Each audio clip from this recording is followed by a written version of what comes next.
Okay. Okay, and now Miriam. Okay. Thank you, Doug. Okay. Welcome to Artist Talk on Art, Monday, June 5th, 2023. Thank you for joining us. As Doug says, I'm the new Artist Talk on Art programming director. A little background about Artist Talk on Art. Was founded in 1974. Artist Talk All on right, Art great. Enjoy. Bye. is the art world's longest running and I preeminent. got him in. We are now in our 49th year. Our archive resides at Archives of American Art at the Smithsonian, and this month we will add to our collection there, bringing our Artist Talk on Art archive to more than 1,000 recorded events featuring over 8,500 artists. My goodness. Comments made tonight by our presenters do not necessarily reflect those of Artist Talk on Art. And just a little commercial about next week. On Monday, June 12th at 7 p.m. will be our last summer program that will feature members of the Inspiration Art Group International. That's a diverse collective of artists, and the panel will be moderated by Elisa Pritzker. So tonight, we have Stephen Robert Johns, who is a painter living and working in Los Angeles and Costa Rica. Stephen has written that my art is a reflection of studies of the early 20th century German-based Bauhaus movement with a focus on color theory and geometry, as well as my organic geometric interpretation of the structure of the land viewed from 30,000 feet. Okay. Stephen's most recent project was in Naples, Italy, in November 2022 at the Afragola high-speed train station, which was a dialogue between Zaha Hadid, the architect of the rail station, and his organic studies of the earth as viewed while flying. Stephen will be joined by Molly Barnes, art dealer, gallery owner, radio personality, and author who lives and works in Los Angeles and New York, and has launched the careers of many artists throughout her decades-long career as a Los Angeles dealer and curator. Molly is also a longtime contributor for Artist Talk on Art in New York. Her other achievements include the Molly Barnes Gallery in Los Angeles, gallery director of the New York-based Hotel Roger Smith Gallery, as well as the host of Molly Barnes Brown Bag Lunches, a regular forum for artists in Manhattan's Roger Smith Hotel. Currently, she is the host of the radio program Molly Barnes Art News and is the author of 3 books about the art business, including How to Get Hung, a practical guide for emerging artists. So now, please welcome our presenters, Stephen and Molly. Thank you. That was the best I've ever heard of an introduction. You got everything in there. And so up to date. I really appreciate this. We're sorry for a little snafu at the beginning, but everything's good. And both Molly, I'm really happy to have Molly by my side while we're talking, because she did invite me to the ATOA talk in 2010, which I enjoyed immensely. And this is great to do a second round with ATOA. Okay, you're known as a society landscaper. Well, I am a landscaper. It's my day job. Throughout my life, I've enjoyed working with plants, and it may be the connection from my aerial view drawings while I'm flying, because I love looking at topography and getting drawings done that reflect what I see. Did you always want to be an artist? Yeah, I always did. Where'd you grow up? I grew up in Santa Monica, and my grandfather was very important in my life. He named me, they named me after him. And he was the one that presented me with some oil pastels and a book on Paul Klee and some other impressionist artists. And it got me going at a very early age. You love color. How did that come about? And what are your favorite colors? My favorite color is blue and red, both colors. I love them both. How did your life change when you became an artist? Did you change your priorities? Did you start No, doing things differently, or did you stay the same? no. I knew I was an artist before I made a practice out of it and made a living from it. But I really needed to get into an art school to help me with my mathematics and my color studies because they were weak. And so I was lucky to be accepted at Chouinard Art Institute in Los Angeles. And it later became Cal Arts out in Valencia, both Walt Disney schools. And I graduated from there. And it really helped me with my color and also with my geometric structures on my paintings. Now you started moving to Costa Rica for long periods of time. How did that come about, and who ran the place where you were working? Well, Bill White, do we have some photographs that we could start, Miriam, you think? Go on. I think Maruna is going to handle the display of the images. There we go. Okay. That's great. So she can run through one at a time, and we can get up to Bill White, who was the owner of the art colony that I went to. There we go. Well, that's me surfing. That was 1961, but I think right about that time, I really got into color because I loved using pigment on wood and on the surfboards. I was making surfboards as a kid. Okay, next. And that's my first painting I did while I was at Cal Arts. And did they like it? Did your teacher like it? They liked it a lot. In fact, that's a mix of oil and acrylic. And it was a byproduct from the Silmar earthquake that really shook up Cal Arts, and it delayed a lot of the students to get back into school because the earthquake was so strong. Now you had a show of this work, looked like an overview actually of a wonderful gallery in Beverly Hills last year. How did that come about? That was at Kylan Gallery in Beverly Hills, and it came about through a referral through a mutual artist, a Japanese artist, Yoshio Ikazaki. And he had seen my work. We had shown before actually, and he referred me to them. And so if you go to the next slide, you can see how my work slowly developed, because this piece is done in 1971. Tell me about how you got into painting going down there. You started painting overviews and taking pictures from the air. Maybe we could go to Molly. Miriam, we could go to another photo. There, it's beautiful. We're not quite to the overviews yet, but this is my first large installation. It was a commission for the Hyatt in Richmond, Virginia, and it's 8 paintings that fit together, and it's a description of color gradation with concentric geometric curves, and that's how it all started. You were known as a finish fetishist. Yes, each color application is defined with masking tape, and I don't want to see any bleeds. I really try to make it a nice even palette of color. What do you think is the best thing when you're an artist to get? I believe in press agents. Oh. I believe that people should just be very positive about what they believe. And I find so many artists, Joan Quinn's here today, and she talks about, helping a lot of artists, and they want to put themselves down rather than get into the, I'm great. Well, I think art reps are really important. So do I. And I was fortunate to have an art rep get this commission for me, and subsequent commissions that you can see as you go through the slides. Maybe the next slide. How long does it take you to do a painting? It takes me about a month, but sometimes I can do 8. Now that looks like the head of Yale, the art man that was the head of Yale. Yeah, that was inspired by Joseph Albers. Yeah. And it's a piece that I did a whole series of with perspective squares, concentric squares going down in size. And you can see the color gradations, blue going to white and white going to brown. Probably an influence from the ocean, growing up near the ocean and the mountains. Next.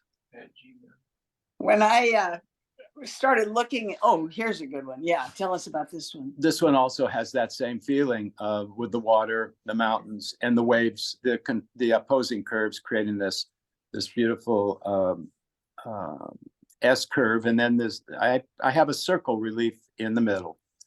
When I was in college, I decided that I'd go to New York and find a husband.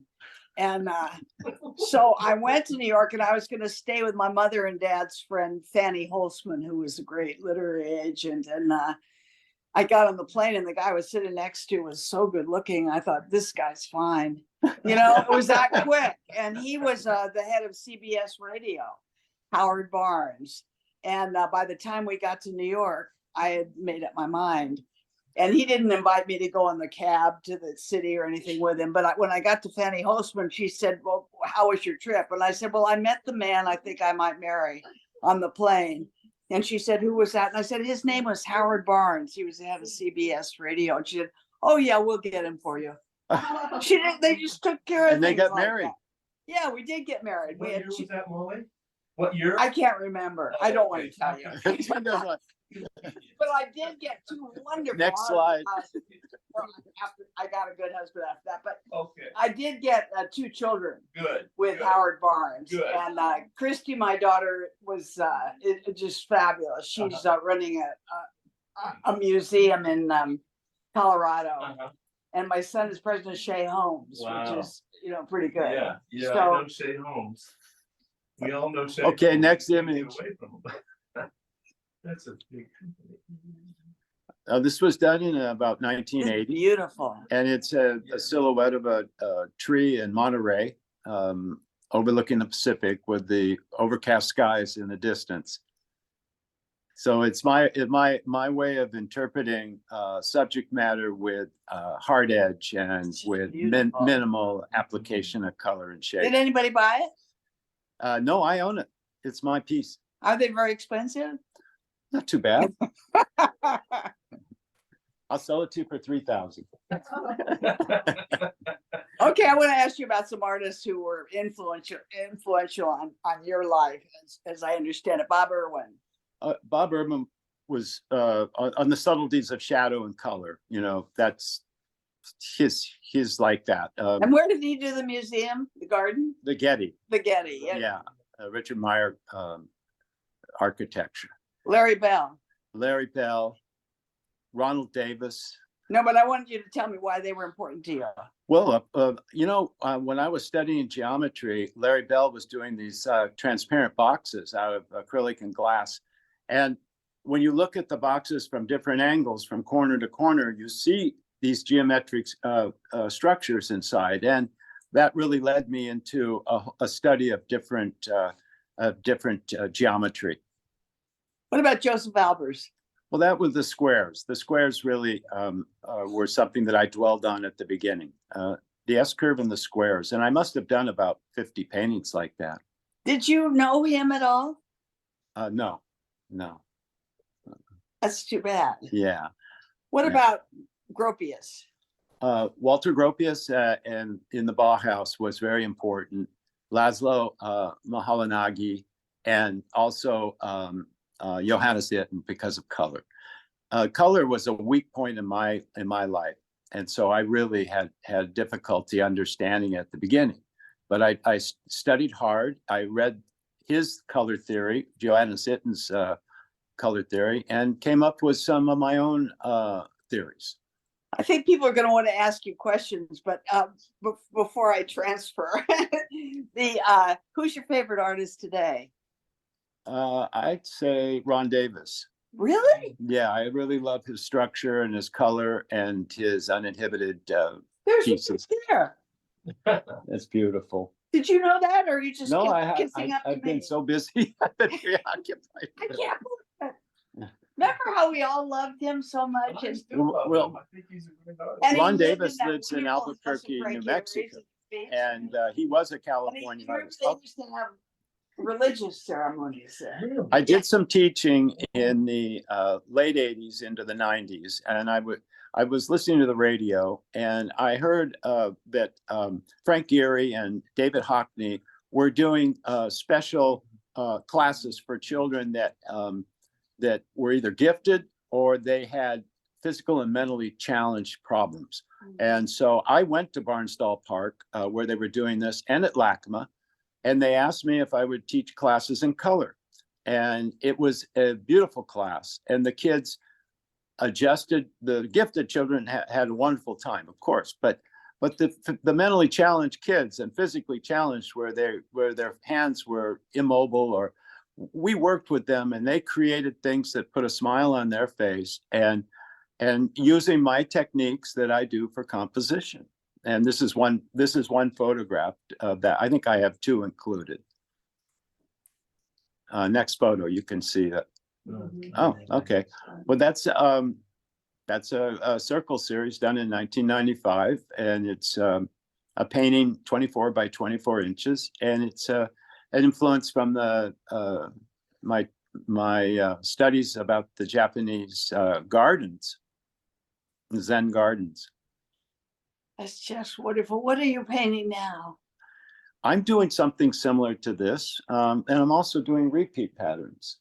And I find repeat patterns fascinating. And well, towards the end, I have a few paintings you can see that are of that. Who wants to ask him some questions?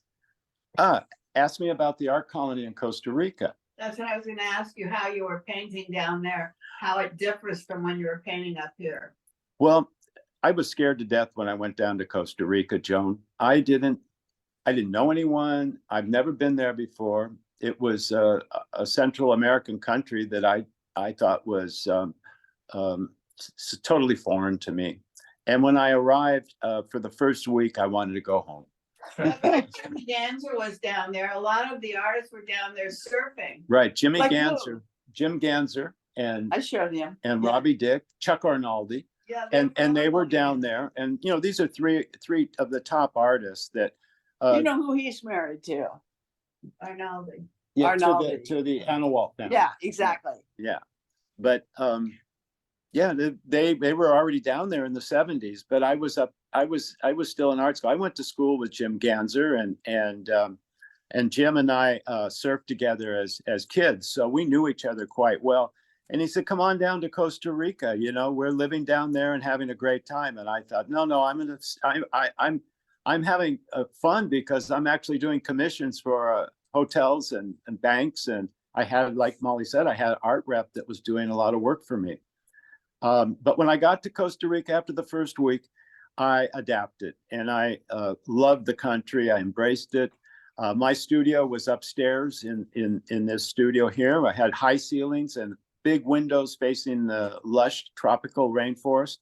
And I started finding that my style was changing.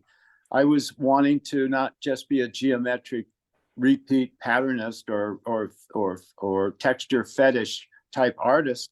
I wanted to explore subject matter that I saw that was so lush and I had never seen before. But that was kind of the same idea from gardening here and being able to do landscape. Right. It was a different kind of landscape, I guess, for you. It was a completely different. Plus, you know, we had all those wonderful tropical fruit trees that grow there. We could pick our own papaya, bananas. Here's a picture with Bill White, who was the owner. Bill was a psychologist in West Hollywood, and he also had a restaurant that was next door to a very famous jazz place called the Nucleus Nuance, and it was on Melrose Avenue. Bill had two children, and I have to be clear about this. It's a little shocking, but Bill's daughter and son, who were extremely talented. The daughter was a scientist and a writer in Seattle, Washington, and the son was in Spain as a concert musician. The daughter jumped out of a 23rd window apartment and committed suicide. Her name was Julia. And David, her brother, heard this and died of an overdose in Spain. And so Bill built this art colony in memory of them, and at the same time invited artists from all over the world to come and experience nature in the art colony in Costa Rica. Did he play a father figure to the artists? He did. He was very much a father figure. And there's artists that are in New York right now that I spoke to today that are watching or listening to this, and remember Bill and remember how he was. He was a very stern man. A little footnote: his father was a football coach for the University of Georgia, and you can imagine that's the hierarchy of all football teams in college football. And Bill was a rebel. And so Bill left at an early age and went to UCLA. And at UCLA, he got drafted somehow and he ended up in the Marines. So he was called to roll call. And he said, I got to get out of here. I have to get out. And he showed up with bunny slippers on, and bunny slippers with the long ears on his feet. And the sergeant took one look at that and he was out of the Marines. And the next thing you know, he signed back up for UCLA, and he said, I'm going to take a train down to Mexico City. I want to see what the art scene is like down there before I start my classes. And the first person he runs into is who's the artist? Was it Liechtenstein? No, Frida Kahlo and her husband Diego Rivera, and he was at their party. That he stayed at their house, and he came back with a whole different attitude about art, And of course, after he graduated from UCLA, he became an active psychologist in West Hollywood, and then this tragedy happened. So with his two kids committing suicide, and he hand-built. He was the architect and the designer of these studios and multiple smaller studios on this 20-acre farm that he converted into an art colony. How did he decide to have certain artists come down? That's a good question, Joan. Bill was he was very talented in making connections. He was good friends with Jane Fonda, and he had other celebrity friends because of his practice in West Hollywood. And so he got people to donate money. They helped with building this, and then getting artists to come down. He was referred to our LA Art Corps Gallery in downtown LA, and so I showed up for a meeting, volunteering to go down and be one of the first 8 artists to use the art colony. So I passed. There wasn't an application involved. Yeah, there was. I had to present my slides, 10 slides or 20 slides, 1 page, and a written biography of my work and my life, and I got accepted. And so this is a picture of me working in the studio with surfboard resin on Japanese paper. It's beautiful. Yeah, those are great pieces. Isn't it heavy resin on paper? Yeah, it's not too heavy. No, it's not. It's about the. There's a painting I bought from you, which is right behind us. How did that come about? That came about through aerial view drawings I did flying down to Costa Rica. Now I went through art school as an illustrator and a drawer, life drawing, and I love drawing the human anatomy. But somewhere along the lines, I ended up becoming a geometric minimalist hard edge painter. So on one of these trips, the first or second trip, I was amazed at looking at the topography with these volcanoes I'd never seen and rivers gorged through them, and little communities, farming communities up and down the side of the mountains. And I ended up doing these drawings, and I would practice my 6 or 60-second drawing skills that I had to do in art school, and ended up coming up with drawings. Now, I didn't have any drawing paper, so all my sketchbooks were in luggage. So I used an air sickness bag that was sitting in front of the back of the seat. Now, this air sickness bag became a standard for me, and I've done over 400 drawings with this air sickness bag. You did my portrait. And I did Joan's portrait on the air sickness bag. Do you have it with you? I didn't bring it, I'm sorry. But it was quite unique, wouldn't you say? Yeah. Molly likes this painting. Oh, it's I like this beautiful. This painting is a view as we came into Costa Rica. I did it as a quick drawing, and we're going over where the Tarcoles River comes into the Gulf of Nicoya, and it's very close to San Jose and the airport. So I did 2 pieces. This is gouache on Fabriano paper. My first attempt. Stephen, there's a question in the chat from Francis. Did your color choices change when you went to Costa Rica? Yes, they went from primary and secondary colors to green. Many different shades of green, Costa Rica is. Now, Who else has questions? Were you going to end? Yeah. Rob? Oh, this is a totally functional question. How did you find the quality of the materials, the paints and everything that you use in Costa Rica, or did you bring your own paints down with you? I brought them down with me. Oh, you did? I brought tubes of gouache and watercolor, and then I had flat watercolor paper and Japanese watercolor paper that I put between cardboard, and I became a master at traveling down with canvases in boxes that were insulated with 1-inch styrofoam and then boxes around it. And they really served me well because I could travel anywhere in the world, whether it was Italy or Japan, and my paintings made it without any scratches or problems. Were you the envy of the local artists with your materials that you brought down? No, everyone was doing the same thing. There was usually 2 or 3 artists there at the same time. But local artists, people who were living there, did they have the same Natives. kind of materials? The natives? Yeah, Did you interact with other? yeah, they have copy paper as well as regular watercolor paper, and so I experimented with both, and I had a chance to meet some very interesting people. I see there's a few questions that popped up. Yeah, The Babs is location. asking, Let her ask. where in Costa Rica is this artist colony, and do you live there now? Yes, the locality is about 30 minutes west of San Jose, the capital, and it's called the Julia and David White Artist Colony, and they have a website. It's called For Julia and David.com. In Ciudad Colon. It's a small community where the art colony is located. I think there was one more question. Does he want a new wife? I think you answered that. It was Francis's question about color choices. Oh yeah, the greens. And Molly just mentioned wife. Well, I met my wife in Costa Rica. She's sitting right over here.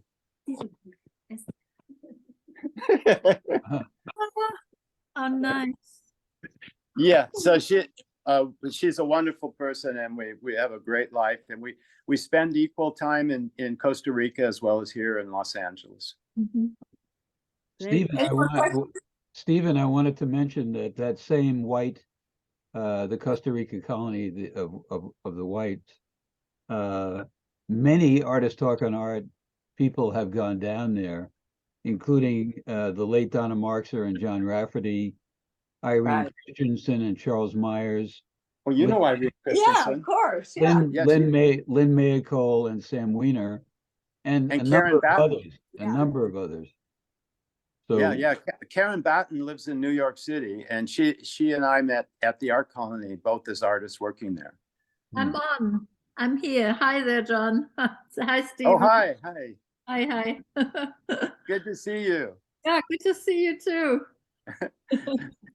Have you been down to the art colony recently? No, I went to Greece and to Spain and to Germany, and I was all over the place. And Washington State, I painted for a month by the ocean, by the Pacific. That's wonderful. There's a new residency that is amazing, absolutely amazing. We'll have to talk about it later, huh? What was your favorite adventure that you've had in the art world? Something that was totally unexpected. Well, like Karen, she was talking about Greece and everything, but for me, Japan was pretty exciting. Yeah. Yeah, I love Japan. Japan was one of the most influential visits that I've had, being influenced by a country I never expected to be influenced by. And I have a question for I you. have a question. You've been obviously very influenced by flying over Costa Rica and doing these landscape shots. You've spent a lot of time in Japan. Has Japan influenced your subject matter in your painting? Yeah, oh, yeah, because it took a more of a Zen approach to my compositions. They became simpler and more focused. I was lucky to have 2 Japanese instructors at Chouinard Art Institute, so I learned a lot about simplicity, haiku, and that type of thing. What was the difference between their approaches and ours? Well, it's a little, they're much simpler. Yeah. Much simpler, and I think that's the way to sum it up. And their emphasis is on balance. This is a drawing here, Molly, that you liked, and this is actually flying over Colorado mountains during the winter. Beautiful. How did you do that? Did you take pictures from the plane and then transfer it when you got there? Yes. No, I drew that as I was flying over it. Oh, it's wonderful. A ballpoint pen and an air sickness bag, and and then there it is. Fabulous. Bill McDonald's here. Bill, do you have a question for him? Yeah. Do you have any relationship with local artists like Amit Jokasti or Mila Stahl in Costa Rica? No, I have a really great relationships with Mario Maffioli, Fabio Herrera, Roberto Lozano. There's some terrific artists there. They've shown up here at the Latin American Museum of Art, and I curated a few shows up here through Al Nodal at LAX, and I included their work in the show, along with Chuck Arnaldi and Guy Dill and Laddie's work. Do you believe that you need an art dealer in order to make it in the art world? Do you think the people that you've just mentioned have gallery connections? Yes. Yeah. I think it's important. If you don't have that help, you really can flounder. But, I mean, a lot of artists get discovered and are very successful in other ways. I've been very fortunate. And this is another painting I did from a drawing on an air sickness bag. This is a large one. This is about 40 by 20 inches, and it's polyester resin on washi paper, very thick washi paper. It was a few slides back. I think I was working on this series, during the presentation. Just beautiful. What's next for you? What's your goal? Well, my goal is to continue doing what I'm doing. I'd love to be down at the art colony working with my wife, and my wife lives very close by to the art colony, so we go back and forth, and I have studios at both places to work in. And yeah, the ocean is not too far away, so it's a beautiful world for me there. I love this painting. This was a commission through an art rep here in LA, Francine Ellman of Art Source, and it was purchased by a private party that worked for Gensler and Associates, and the woman loves it. It's a very simple but pictorial of the mountains and hills of Costa Rica. Karen, you can relate. Yes. Is that a recent painting, Stephen? The one you just showed, the color painting, is it recent? No, that's 2005. Oh. And this is I think 2010 or maybe 2015. This is flying over Chiba. 2015, flying over Chiba, Tokyo and just all of a sudden there was the view of the ocean, the river running through a park, and all these farms and homes, and so I'm looking forward to doing a painting of that. I have so many. It's just I have to be very careful, and I select one at a time. Stephen, could you also show us some paintings of your project that you did for Naples, for the Naples train station? Oh yeah, that'll be coming up towards the end. I have about five. Okay. Is that Ruth? Yeah, it's Ruth. Yes. Hi, Ruth. Hi. Ruth Bachhoffner. Hi, Ruth. Hi, everybody. Remember? Ruth was the best gallery director and owner with her Okay. husband Herman. In Bergmont Station, all over Hollywood and Yeah. Los Angeles.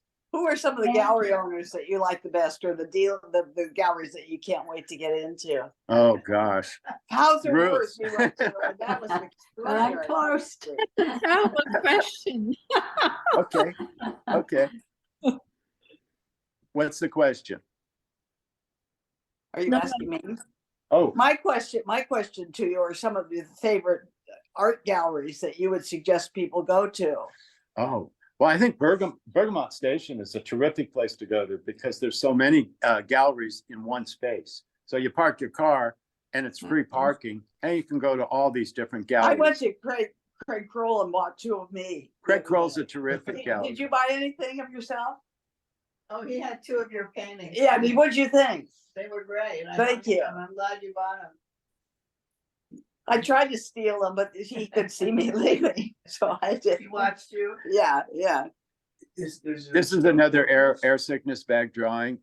It's of El Salvador with the volcanoes stacked up against each other. There probably was about 20 within 2 square miles. I couldn't believe how many there were. Probably it was a larger area than that, but Wow. So if you painted this, would you paint it in color or would it be black and white? Yeah, we have it right here. There it is right there. Ah, that's Oh, the. the green one. Yes. Oh, I Oh, see. wow. Could you see that? Didn't see it. Yeah, so that was the Show it next. to us again. Show it to us again. I don't know if people saw it well. Okay. Oh, so it goes from Oh yeah, the black one in green. to color. Interesting. Very beautiful. Yeah, me too. I didn't realize it was the next. Yeah, I think that it's the next slide that'll pop up. How did you two get to know each other? You and No. our boy. Let's see. How did we- You. You and Joan and Stephen, or me and Stephen?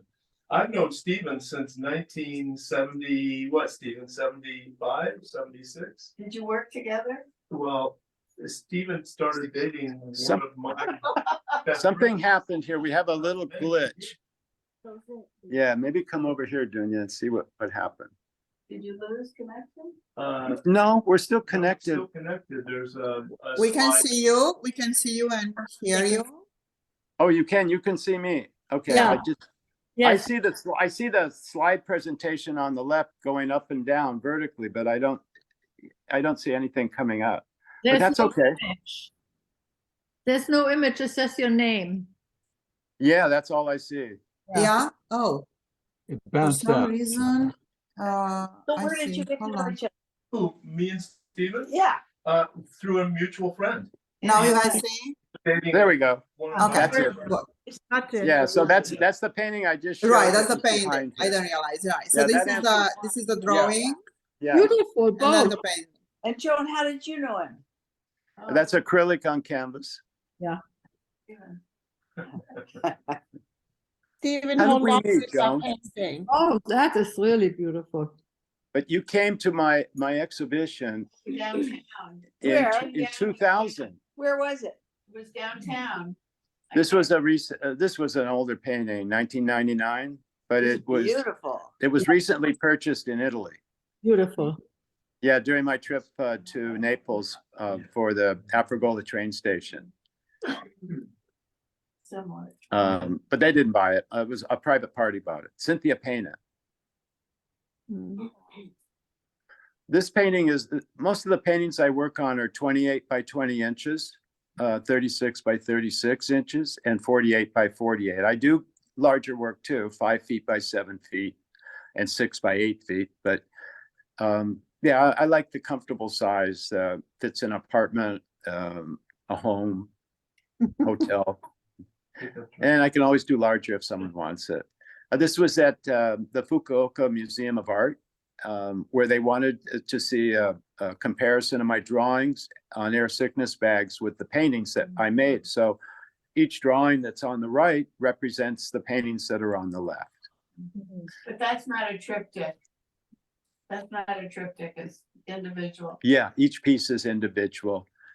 That's the way Gemini always hangs everything. Gemini is a favorite place. Yeah. Yeah, Gemini Gallery.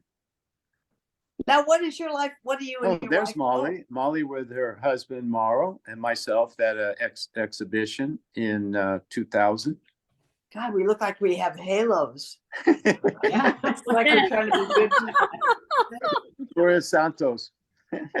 Now, where was this photo taken, Stephen? This was taken at LA ARCO Gallery, Okay.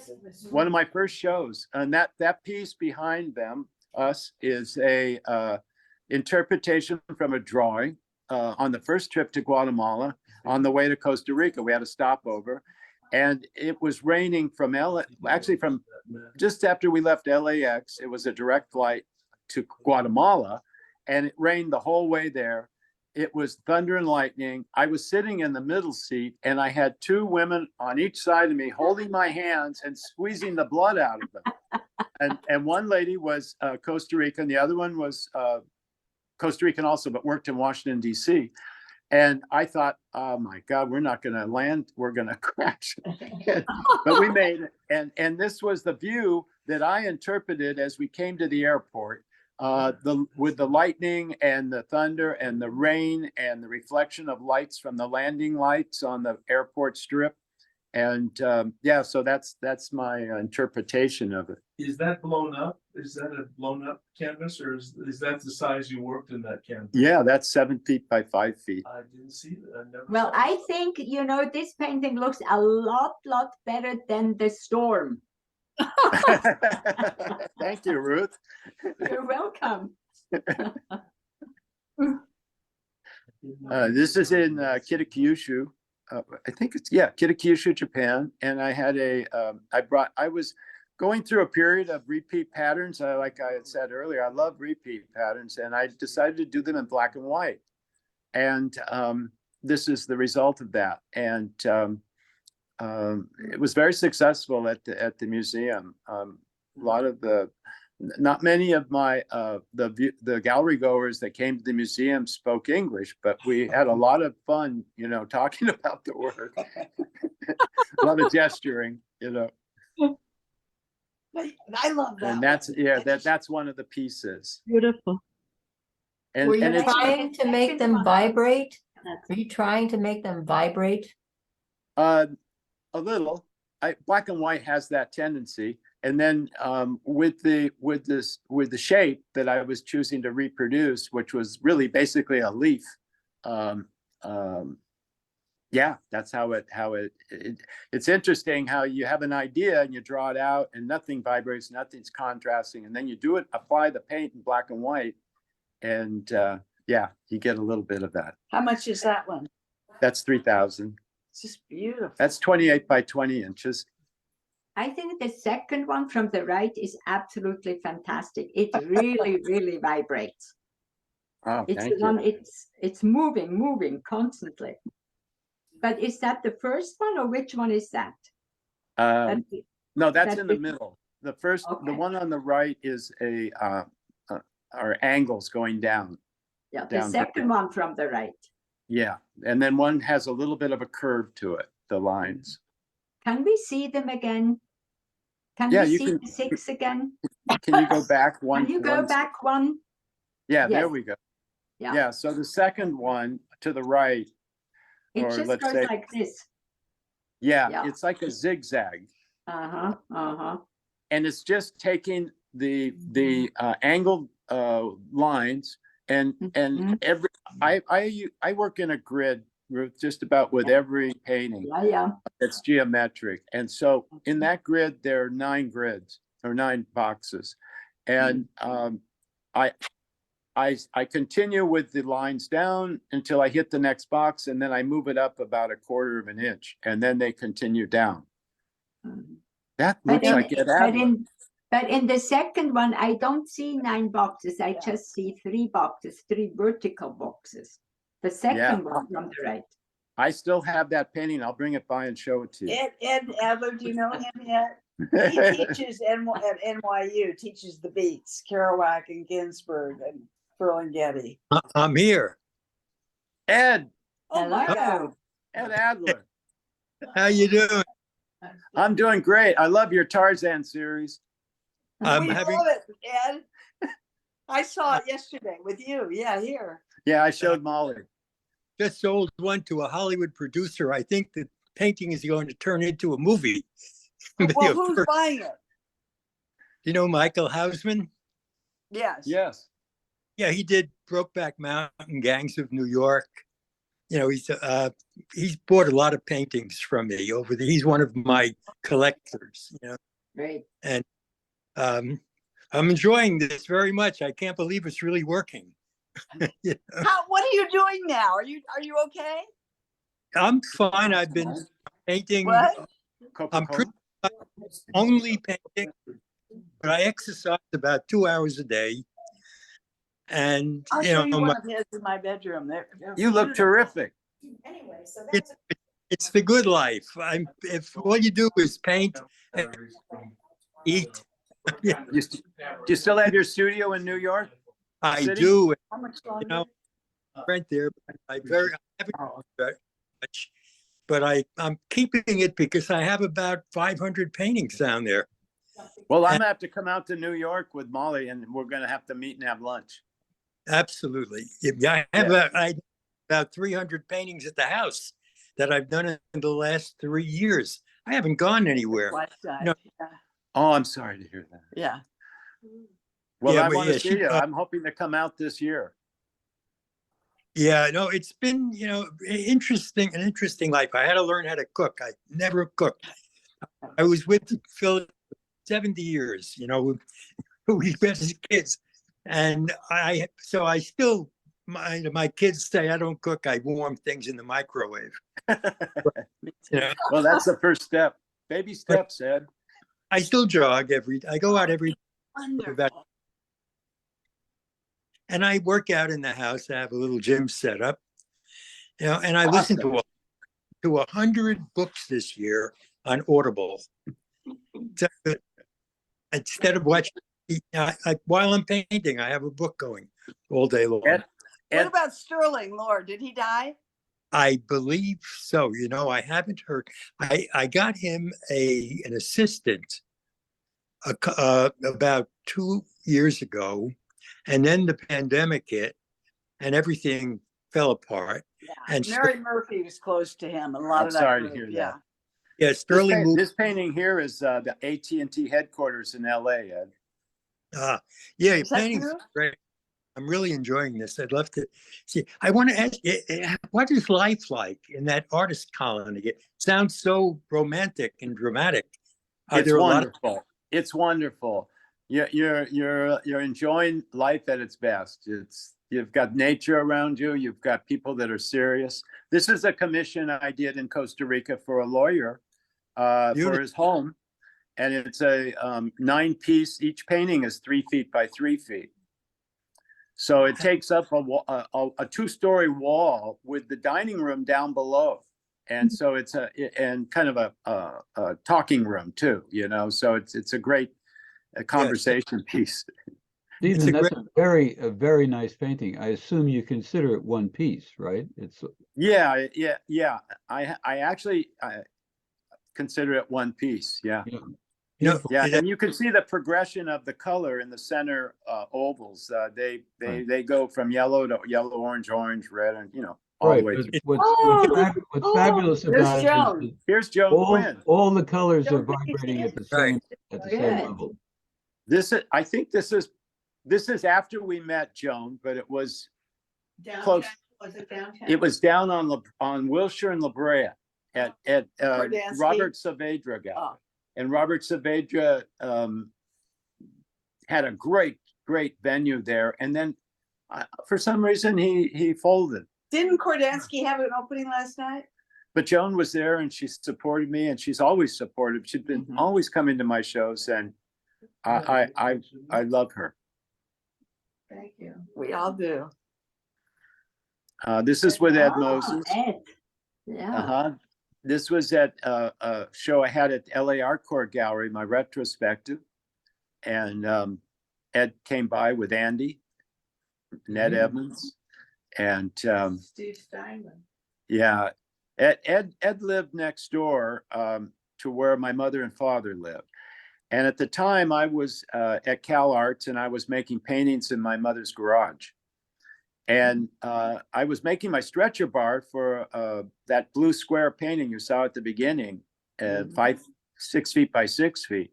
And I was having a hell of a time. I could not get anything straight. I was swearing. I was out on the patio behind the garage, and I see this head look over with the big black bushy hair, and it was Ed Moses. He says, "What's going on? What's wrong?" You know, and I said, "I'm having trouble with this." And he said, "Just a second." He came over, walked around the house, and came up, and he introduced himself and explained, "Listen, you know, here's Lucius Hudson's business card. He makes all my canvases. He makes all of Sam Francis's canvases. You go over there and have your canvases made." And I felt like I had struck gold. Yeah. And Yeah. he is the nicest man. Yeah. And I have to thank him over and over again because he really helped me. Otherwise, I probably would have given up working on canvas. Oh, that. This is in Ed Moses's. We threw this in there just to break the monotony. Great. This is a Playgirl shoot that I was doing a bunch of colorful paintings, and the neighbor of Norbert Jobst, who was the art director for Playgirl magazine, recommended my paintings for backdrops for a Revlon commercial that Norbert was shooting. And so I had nowhere to, I didn't want to do it in my mother's garage. And plus I'd be naked in there. And so I told Ed about it laughingly, and he goes, "Oh, just use my studio." Billy Al Bankston was his roommate in the studio. And so he said, "We're both going to be out for lunch. Use the studio, have them come in." They brought in all this equipment, a makeup person, all this stuff. And we shot it, and it was published in a book. It didn't make the magazine because for whatever reason, but he sent me the book, and it was I was happy to do it. Yeah. At that time, that was 1971. I hadn't quite graduated from Cal Arts. I was surfing. You can see I have a tan line, so I was always surfing. Oh, yeah. Okay, switching gears. Okay. Back to the opposing arcs that were inspired walking along a Zen garden in Japan. They have these, you know, when we do pathways for landscaping here, we use this black, I guess it's acrylic plastic that goes down into the soil. And it's just a barrier to keep the path away from the garden soil. And there they use these opposing curved tiles, and it's so impressive. And so I was inspired by that. And next thing you know, I'm doing some paintings of them. Very, very nice. Thank you. This is in Tokyo. I had an exhibition in 2018, and it was at the Sakuragi Gallery, and it was a one-man show. And this is a 48 by 96 inch diptych that I'm very proud of. I like this painting a lot. Molly and I were talking about it the other day, and there's certain shapes that came out of the combination of the two paintings that really turned me on. One was this kind of it's like a circle that goes kind of oblong, and it goes against all the other concentric curves that are going on, and I think it really makes the painting. What do you think? Yes. Yeah. Yeah, because the negative space is a lot of power in itself. Yeah. And Male and female. Yeah, it's like a fist going through the air. It just pushes. got energy, it's kinetic, you know. You have the positive, negative space that are competing with each other. And you know. That's great, Ed. Talk about all my paintings that way. I can't believe it's there. That's so cool. Yeah, well, you know, all those years teaching at NYU, one thing you do learn is how to talk about art. Yeah, you're the master. Oh, you know, it's just a byproduct. You know, painting is the real religion. And there's another example of that shape coming through with a different series. These paintings are 24 by 24. Now they are a triptych, and it makes a nice, I think, a nice statement, huh? Great idea. You know what I've been doing lately with even with the Tarzan paintings, they're also, a lot of them are about 24 by 24. I've been taking 4 of them and hanging them in a square. Yeah. It's up a whole different outlook. And then I started combining different things, and now I got a whole wall where I keep trying things together. But this is a good grouping your work like that.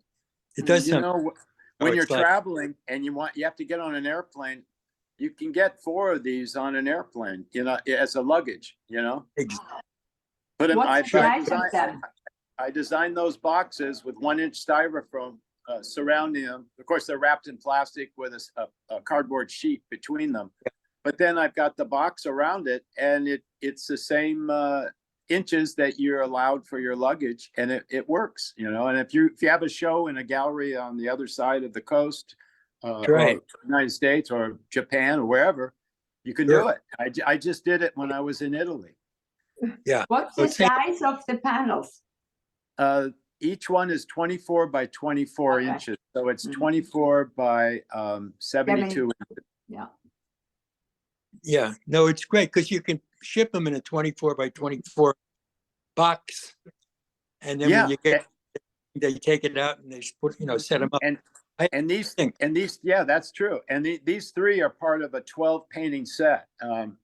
It's in homage to Johannes Itten, and so this is yellow orange on the right, orange in the middle, and then red orange on the left. And I go through each painting. I have 4 triptychs that make the 12 colors of the color wheel. So here's 3. Yeah, there's some substance in there. How much longer do we have? Right. Oh, we're getting towards the end. Maybe each person could say a minute and a half about you. We have another 30 minutes. You've got plenty of Oh, time. take your time, Molly. Hey, Here's do you- this is at the Kylan Gallery in Beverly Hills. I had a show last year, and it was Beautiful. I did these paintings in '84, I think, and it's and I have them as my personal collection. But I'd like to find a home for them. They have a nice texture on each one. It's a herringbone texture. The top row, yellow, orange, and orange. I have this very simple herringbone, and then the red, orange, red, and red, violet at the bottom have a very complicated herringbone. So there's a lot of taping and a lot of measuring. But they as a visual, me standing next to it is just yellow through red, violet. But when you walk up close, it changes. Yes, I could see it could have a real psychic effect. Yeah, this painting is what's that? Thank you. This is a interpretation of a drawing I did flying over Mexico to go to Costa Rica, and the Sonora Desert goes up into the Sonora Mountains, and I did a drawing of these ridges coming down into the valley. And I decided to go with some colors that weren't primary or secondary, but actually muted and beige.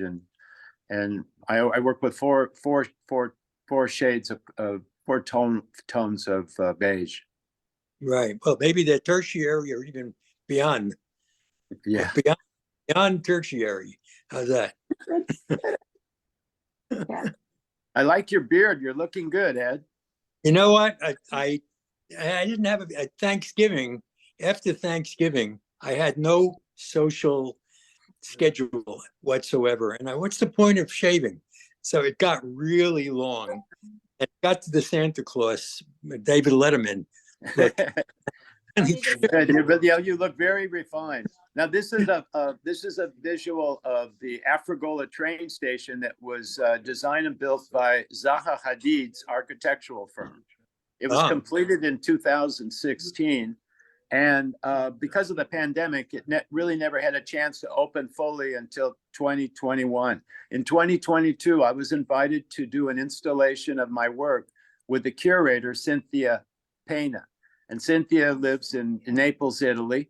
where this is, and also in Westwood, California. And so I have about 5 visuals that'll go. Now it's Mount Vesuvius right behind the train station. Oh, And great. the ocean is to my right, or to the visuals right. What kind of a station is it? This is a high-speed train station. Oh, high speed.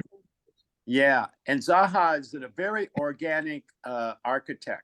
And so when I got the opportunity to do this installation, I was told that this will be a conversation between Zaha and myself.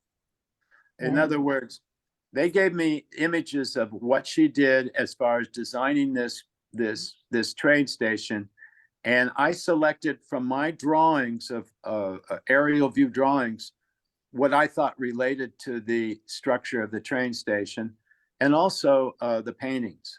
And so as we go through about 3 or 4 visuals, you'll see what I'm talking about.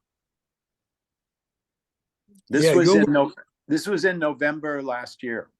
Mm-hmm. Now, these are drawings that I did on air sickness bags that were blown up about 3 feet and printed on paper.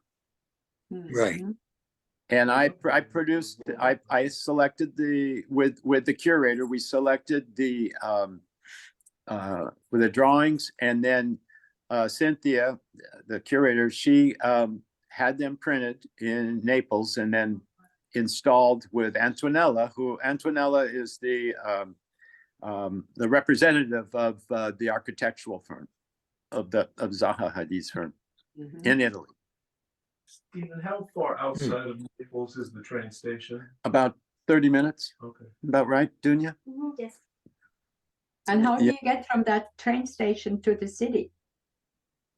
They have other trains that Okay. are local trains, just like in Japan, where they've got the local train right in the same station, and then you get on that train station, get on that train, and it'll take you right down to Naples. And does it stop at Naples, or does it keep going? Yeah, it stops in Naples. It goes to Rome. It goes all over. Is this a permanent? But south of Naples, or is that No, it? it was temporary. It was like a 3-month installation, and now it's these pieces are on paper, and these are selections of my paintings that I made with Cynthia, and they're 2 meters high, so they're very tall. So were these reprinted too? Yeah, and so they're rolled up and waiting to be shown somewhere. Wow. Oh, they should have bought them. They should have. Yeah. But I was very proud to go there and and have course. meet the mayor and of Naples and the firm. Was the thought of having Zaha's firm do the train station similar to Bilbao, doing the Frank Gehry doing the Bilbao? Yeah. So To bring people. to bring a rock star architect and their Well, they've had a number of because they I mean, really, it shines in Naples. It's like they're one of their monuments now, and it's modern, it's got and there's nothing really modern there because it's so archaeological, yeah, that's why I asked. It's so beautiful. I love that train station. And my wife and I went. It's got an enormous escalator that takes you down into the where we are now, where the pieces are. And the travelers that are exiting the train to either go to a local train or to go to take a bus or take a taxi have to go from one end to the other. So if they buy their ticket, they come down the elevator or escalator, and then they walk by these paintings. They have another artist there right now, Gary Brewer, and his wife, and I think they're finished, but they did a very excellent job with their artwork. So it's a revolving. Yeah. Cynthia Penna created that. Oh wow! Does she continue to curate each piece that goes in? Yeah. Have you met Cynthia? Yes, I have. Yeah, because she's. Terrific. This is my wife Dunya and I at the in one corner of the station where they blew up 3 of my paintings. And the one on the left is a painting of the rainforest with the river going through it as we were coming into San Jose, Costa Rica. behind me is one of the paintings you saw already that we chose to blow up 10 feet. And then the one on the right, again, is a very busy painting, but it's of the farmlands that were either being tended to, or they were actually growing crops. It's interesting to see topographical paintings in a train station versus in a airport. So it's fascinating. Exactly. They chose, it's like you're getting this whole different perspective from what it's like to be on the train, which is an interesting juxtaposition of that to the whole idea of the travel and the view. I'm glad you brought that up, Yeah. because that's the way I feel too. Ellsworth And what's Kelly.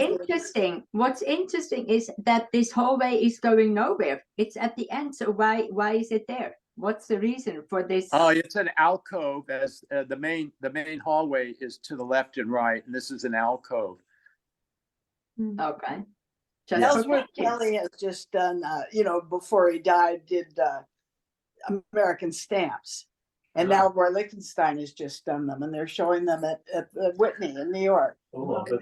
Ellsworth Kelly was one of the, Molly asked me earlier, who is one of your favorite artists? And we never even got to that point. But yeah, Ellsworth Kelly, of course, Ron Davis. But yeah, Ellsworth Kelly is probably one of the most inspirational artists that I've discovered.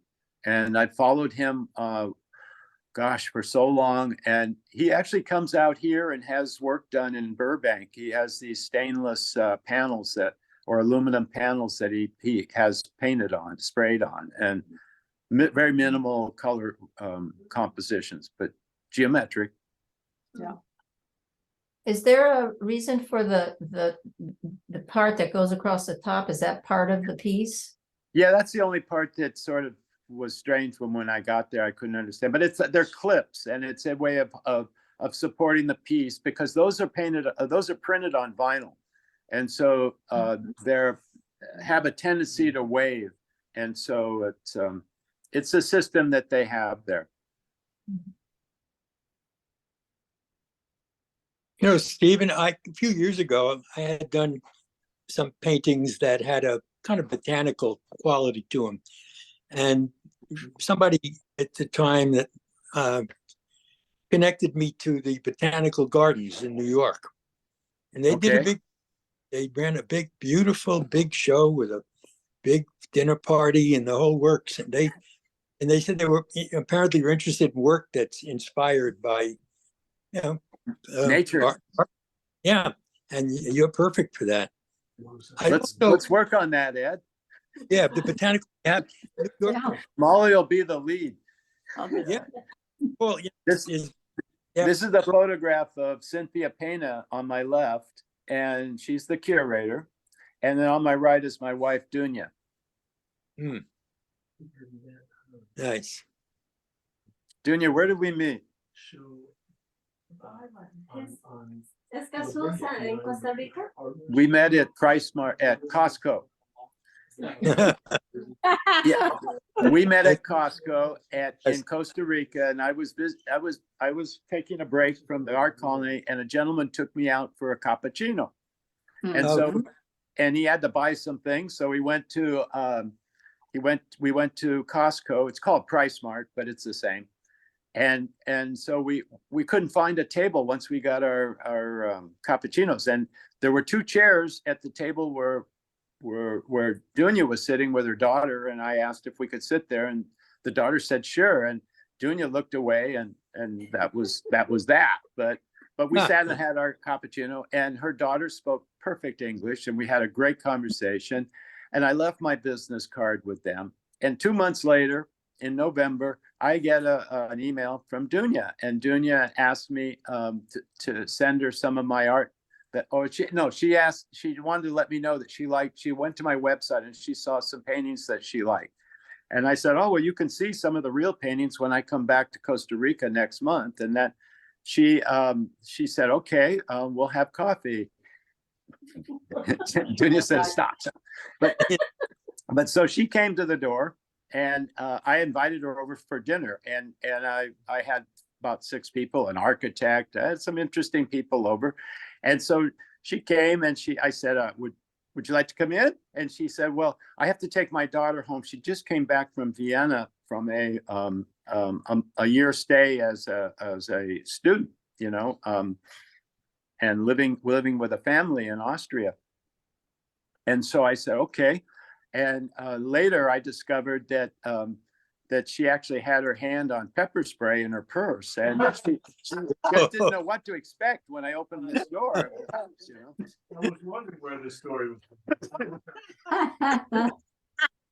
But she came back, and we had a lovely time. And yeah, years later we ended up starting. A couple of years later we started dating, and yeah.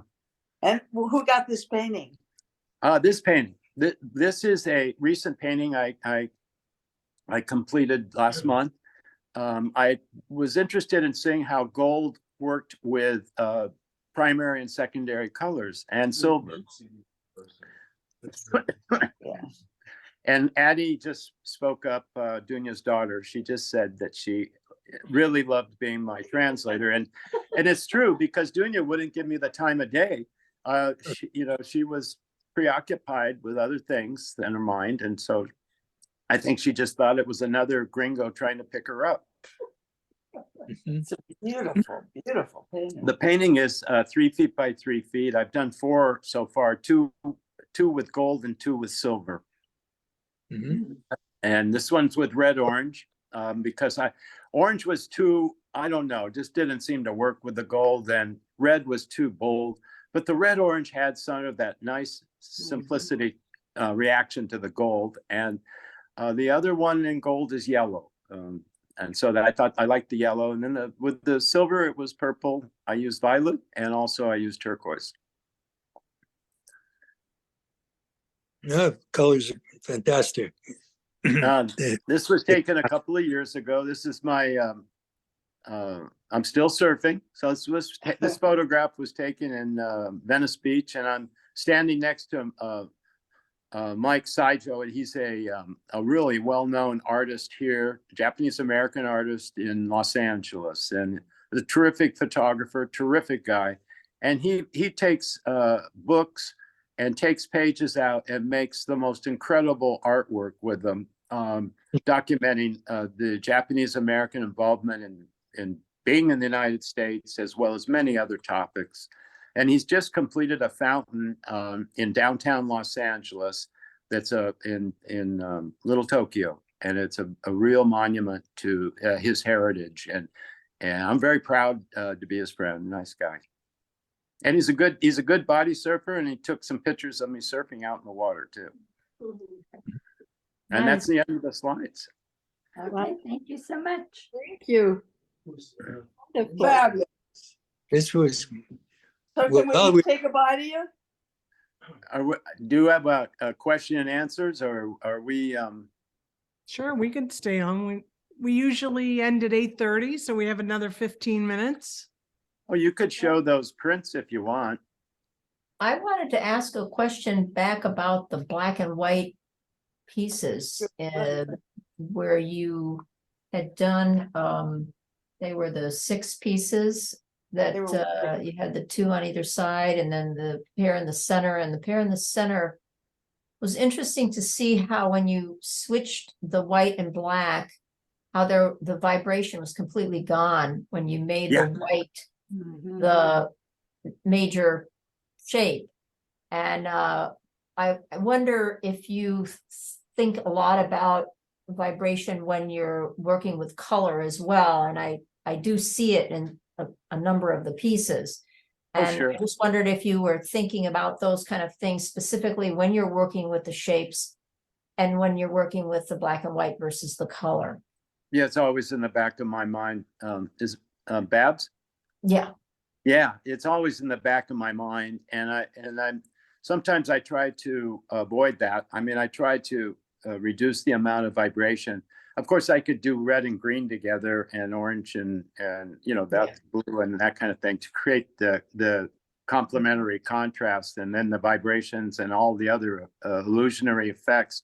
But I really try to find that simple Zen area, or that calming area that's not too bright or not too much motion, with the contrast of the black and white. And with the curve, it seems to reduce that a little bit. Whereas with the straight edge or the zigzag, it becomes more pronounced. I love the background where you are you in, is this a gallery or? Oh, no, that's one of my installations. I just have I a, love it. That's a great I do installation. it I too. love It's it. wonderful. Very good. thank you. Thank you. It's called The Lost Trees, and it's Okay. that was the end of last year. I had this installation in a Where? gallery.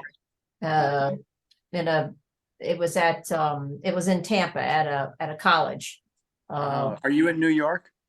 Well, was for 26 years. No, now I'm based in Florida. And the reason I was asking the question, I was the one asking the questions about Costa Rica, because I had a friend across the way that they ended up buying and have a place in Costa Rica and constantly raving about Costa Rica, but I knew nothing of the art community down there. So it's fascinating to hear about this colony that you're near. Well, if you want, stay in touch with me, because I can introduce you to the Costa Rican art community as well, because they're thriving and doing very well and exhibiting in Europe and exhibiting in New York, and they're very active in San Jose. They support each other, and they're a lot of fun.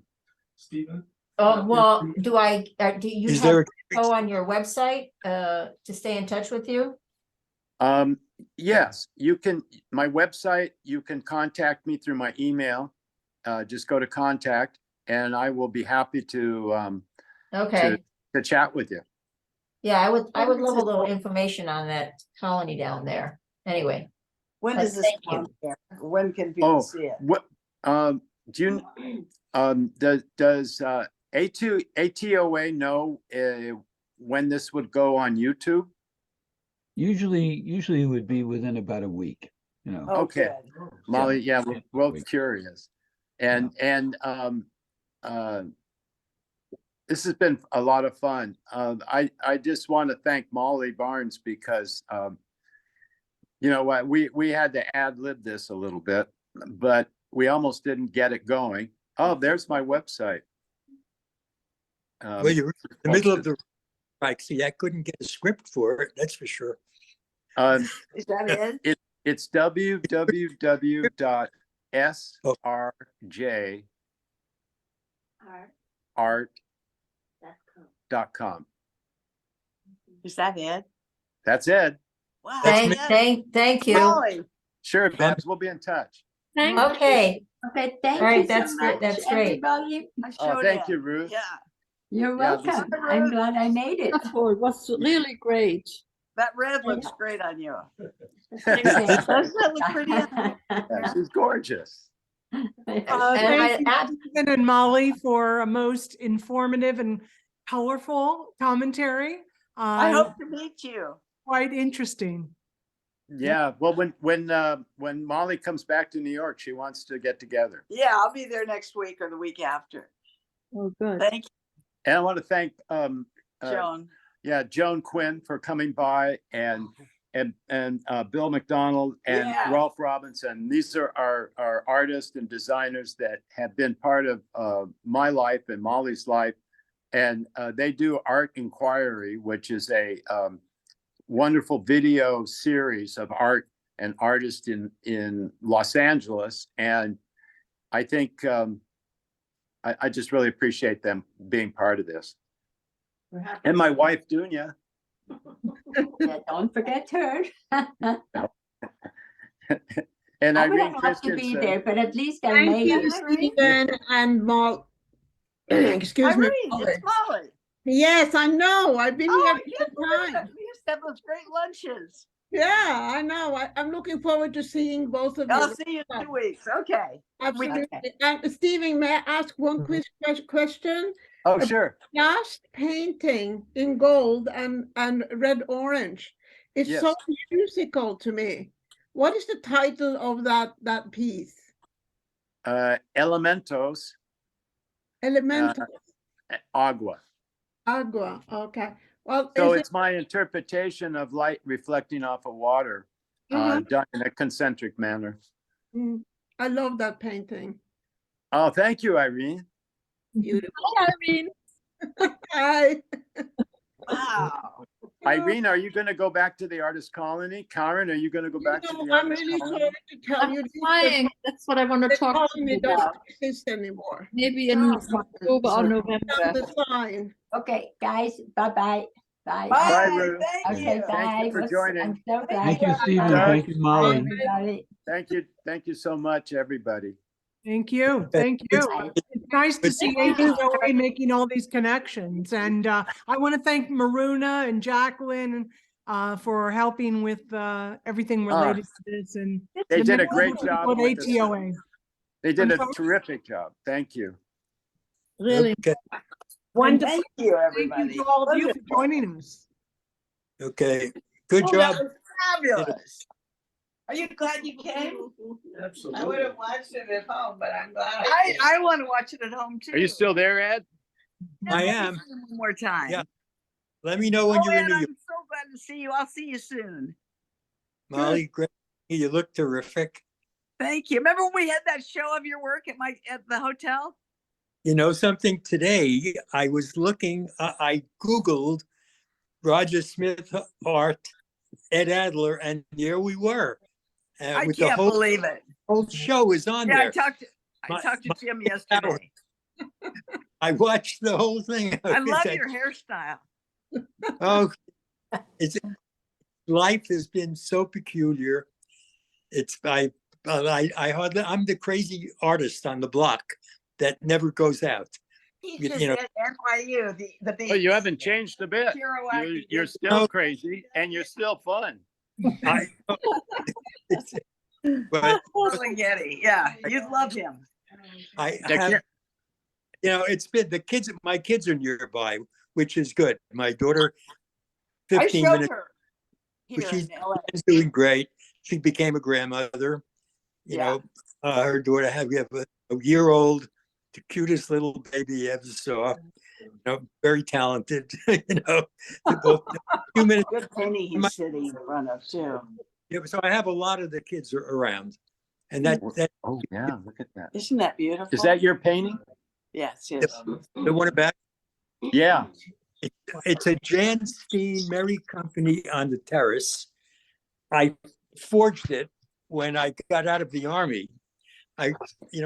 When I originally studied engineering, so when I got out of the army, I thought I want to be an artist, and I thought the way you did it was to copy art, So I copied Rembrandt's Polish writer. I copied a lot of Dutch paintings, and I loved Jan Steen's work. When I copied it, and then I bought the house on the GI Bill right away, and this has been hanging in the dining room, but on the opposite wall are all Warhols. Oh, look. The whole Wow. opposite wall Roll. I have 11 Warhols here. Oh, I knew my- I got them from Andy. He said, give me $100, I probably have $1 million worth of Looks Warhols. like a museum piece. Wow. Yeah, they work together. You do. So I have masters Wow. and Warhols on the other. I got 83 paintings hanging in the house. None of them. Oh, my goodness. But I have 200 of mine stacked up. Maybe you guys, when you're in New York, come up here. It's Are you, only where short- are you? Are you in New Rochelle? Yeah, northern tip, by Scarsdale, but outside Yeah. of Scarsdale. We can take a train up there. Yeah, we'll have lunch, and Yeah. and hang out. It's a day in the country. But I Molly, think that'd be great. yeah, and how long are you staying up in New York, Stephen? Oh, I'm not sure when I'm going to go, but it'll probably be in the fall. Oh, okay, yeah. And Yeah, I'll I'm be there probably next week. But Molly, she comes and goes a lot. Do you still have your studio where I used to come all the time? Still have the studio. Oh, Yep. Near Wall Street, right? Yeah, well, yeah, it's not that far south, but Yeah. it's close. Taking a run over to Paris. Yeah, I'm going to go to. I have an agent in Paris. And I had 2 good shows there. They were very successful. They both sold out, but that was just before the pandemic. Oh, that's wonderful, though. To hear about a sellout by an artist, that's wonderful. Yeah, I've done well. I sell, people like my stuff. Ivan Karp years ago sat me down and said, I'm going to tell you how to do my bedroom. Oh, Don't- Ed? Yeah. Of Ed's, yeah. We'll have to see it. Ivan said, you got to get a couple collect your work. He said, you get a bunch of collectors, you finish your painting, you call them and say, I got a new Tarzan painting I think you'd like. And the guy said, send me a picture. He said, okay, send it over. Despite all, when I grew up, all I ever heard was stop drawing and do your homework. You'll never make a living. I made a living that way, and I've been living in Scarsdale for 64 years. Wow. Isn't that all? Fabulous. Wow. Couldn't believe it. Yeah, but I did it by designing, by teaching, by painting, and by writing. And I even put in a semester at the Sorbonne. NYU traded me for a French guy. So it's been a great career, no question about it. Interview you on ATOA. And yeah, he's a good subject matter. Yeah, very, and a tour of your collection. Well, I've been collecting art since 1980. And before that, 1967, I became a partner in a gallery. My partner was Jerry Solomon, who moved up to Madison Avenue and 75th Street and had the Solomon gallery. He passed away a couple of years ago. But through him, he called me up and he said, I got a nice Larry Rivers. And he knew I liked Larry Rivers. So I Larry Rivers. Yeah, Larry Rivers is wonderful. Yeah. Fabulous. I have no idea what anything is worth. They're insured. It cost me a fortune. My insurance is about $15,000 a year because I have all of that work. But I have Molly knows one of my Larry Rivers, but I have 3. Rivers. I have 11 Warhols. And I have Marilyn Monroe. And I have no idea that thing could be worth so much. And unique one. It's not part of an edition. But I have, I'm not going to go into it now. This is your show. Copied the Warhols. I thought you copied them. I didn't know that they were the real Warhols. I would never copy Andy. I knew Andy. Well, because you were talking about how good a copier you are. I didn't finish this story. I copied old, and then I decided to go back to school, and I ended up at NYU. I got a master's in painting, and so much fun because I hated engineering school. But I worked across the street. And so anyway, Mark Gustabi's studio across the street from him. Oh yeah, you and Molly go back so far. I mean, you and Molly have been. It's perfect that you're ending the show because Molly speaks so highly of you. And in fact, she turned me on to you when I was in New York. Remember, I came to your studio and we had lunch. Yeah, where I met Molly. I remember Ferlinghetti's birthday party at Sterling Lord's house. Oh, remember that? That's what we. And Sterling said, "Hey, you guys writing a book. You should."